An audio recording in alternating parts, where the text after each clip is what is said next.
The rain hammered against the windows of Miller's diner like angry fists demanding entry. Susan wiped down the last table, her tired eyes watching the clock tick past 11. She grabbed her keys, ready to lock up, when something made her freeze. Through the rain-streaked glass illuminated by the flickering neon sign stood a small figure, a boy, maybe 8 years old, completely still, soaking wet, and staring directly at her with eyes that held more fear than any child should ever know. Susan's heart stopped. The boy wasn't moving, wasn't seeking shelter, wasn't crying for help. He just stood there, clutching something against his chest. In that moment, Susan made a decision that would unravel a mystery darker than anything in their quiet town's history. This is one of those real festeries that reminds us how a single act of compassion can illuminate the darkest corners of someone's past. If you're drawn to heartwarming stories of courage and unexpected connections, hit that subscribe button right now. You won't want to miss what happens next. Susan's hands trembled as she pushed open the door. "Honey? Are you okay?" The boy didn't respond. Water streamed down his face. His clothes were soaked through. But what caught Susan's attention was what he held. A torn photograph, protected by his small hands. "Come inside, please." Slowly, the boy walked past her into the warm diner. Up close, Susan could see old bruises on his wrists, dark circles under his eyes, the haunted expression of someone who'd seen too much. She wrapped towels around his shoulders. The boy clutched that photograph, his fingers white from gripping it so tightly. "What's your name?" Susan asked. No response. Then the boy spoke, his voice barely a whisper. "Hot chocolate. Do you have hot chocolate?" Susan's heart broke at the hope in his eyes. Yes, I do."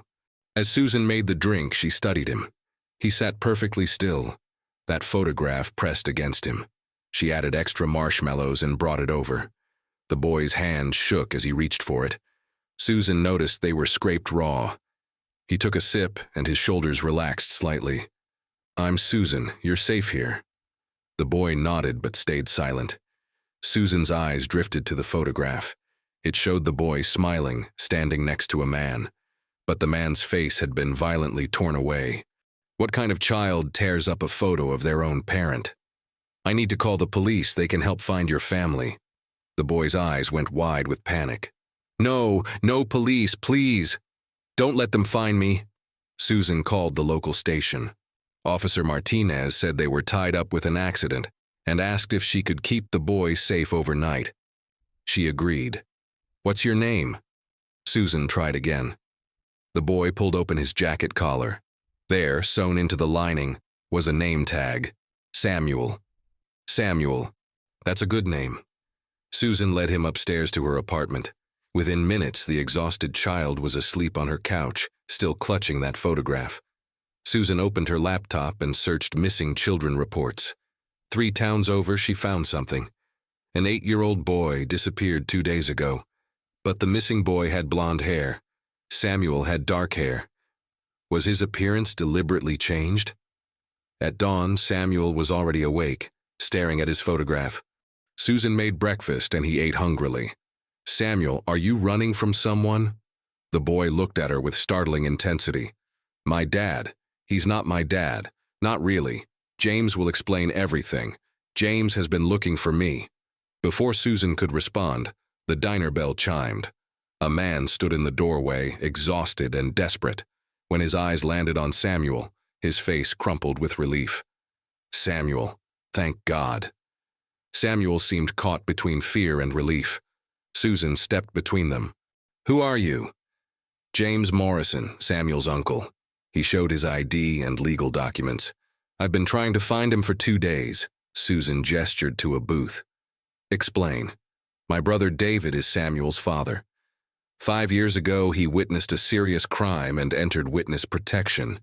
But David became paranoid. He convinced himself the program was compromised and ran. Took Samuel and disappeared, moving every few months, changing identities. I've been trying to find them for 2 years. Susan looked at Samuel. "Is this true?" Samuel nodded. "We moved all the time, different names. Dad said they were coming for us. But they weren't," James said. The case closed 18 months ago. The people he testified against are in prison for life. There's no threat. Samuel ran away 3 days ago and tried to find me. I couldn't keep running.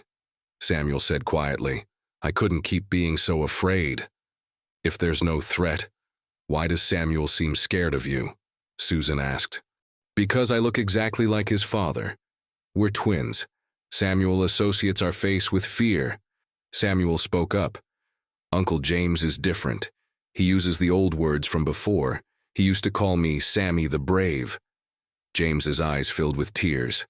Hey, Sammy the Brave, I've missed you so much. Samuel's walls cracked. Tears spilled down his cheeks. I missed you too. The bruises on his wrists, Susan said sharply. Samuel showed the fading marks. Dad was teaching me self-defense. He'd grab my wrists to show me how to break holds. He never meant to hurt me, but he did.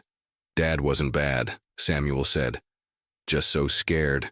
And eventually I became more scared of him than of the people chasing us. The bell chimed again.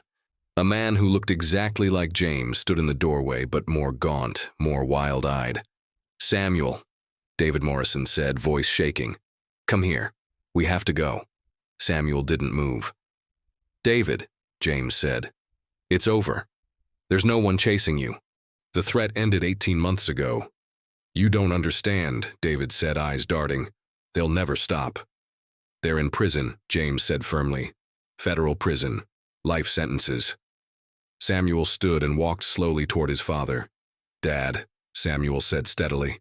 I love you, but I can't do this anymore. David's face crumpled. I'm keeping you safe. No, Samuel said. You're keeping me scared. There's a difference. I was never safe with you, Dad. I was just scared all the time. David staggered backward. No, I was protecting you. I know, Samuel sobbed. But the only thing I needed protection from was being so afraid. David collapsed into a booth, weeping. James sat beside him. I gave up everything to keep you safe, David said through tears. I know, Dad, but maybe it's time to get help instead. Susan called 911. When officers arrived with a social worker, David asked to hug his son. Samuel nodded. David whispered apologies, then allowed himself to be led away. The social worker interviewed everyone and made a temporary ruling. Samuel would stay with James. David would receive psychiatric treatment. Before leaving, Samuel hugged Susan. Thank you for the hot chocolate and for not letting go. You're so brave, Samuel. Maybe, but it's going to take a while. Susan watched James lead Samuel to his car. Samuel looked back and waved.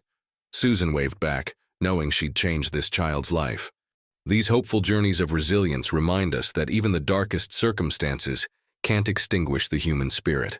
6 months passed. Samuel attended school, made friends, joined soccer, and went to therapy twice a week. David was in treatment, slowly healing. James proved to be exactly what Samuel needed. On a Saturday morning, Samuel visited for their weekly ritual. Susan taught him to make pancakes.